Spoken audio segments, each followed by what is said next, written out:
దినాలు ఆ పార్టీ అనాథ పార్టీ అని అనుకున్నారు. దిక్కు మొక్కు లేక జనాల గుండెలు ఆవేశపోయేటట్టు ఏడ్చిండ్రు. కానీ ఎన్ని దినాలకు ఆ పార్టీ నాయకుడు ఎవరో ఎరుకైపోయింది. ఆ పార్టీకి బారసాలు చేసి బట్టలు తొడిగించిన ఆ లీడర్ ఎవరో తెలిసిపోయింది.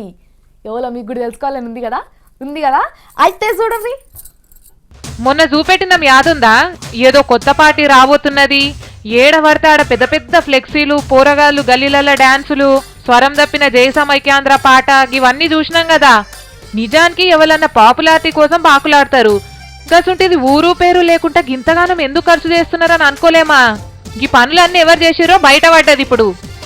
గప్పుడు ఎప్పుడో 1984లో రాజమండ్రికి వెళ్ళి టీడీపీ ఎంపీగా గెలిచిన చుండ్రు శ్రీహరిరావు అనేటాయన రిజిస్టర్ చేసుకుండంట. గీన నెత్తిల చుండ్రు ఆడా గిన్ని కథలు పడ్డాడు కథలు. గీన రాజకీయాలకు దూరమై కూడా షానేన్లే అయ్యిందంట. మరి ఇప్పుడొచ్చి గింతగానం హంగామా ఎందుకు చేస్తున్నాడో ఎవ్వరికి అర్థమైతలేదు. పార్టీ పేరైతే జై సమైక్యాంధ్ర అని రిజిస్టర్ చేయించిర్రంట. పార్టీ గుర్తుగా బ్యాటు, సెల్ ఫోను, షీపురు గట్ట గుర్తులు అనుకుంటున్నామని ఎలక్షన్ కమిషన్ వాళ్ళని అడిగినరంట.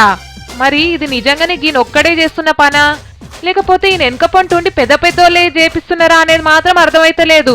ఎందుకంటే అందరు అనుకుంటారు కదా సీఎం కూడా కొత్త పార్టీ పెడతాడని. మరి ఆ పార్టీ గీ పార్టీ ఏనా, లేకపోతే రెండు అలాగా అనేది ఇంకా జరన్ని దినాలలో బయటపడుతుంది. ఏదేమైనా జనాలను చిన్న ఆగం పట్టలేరు కదా.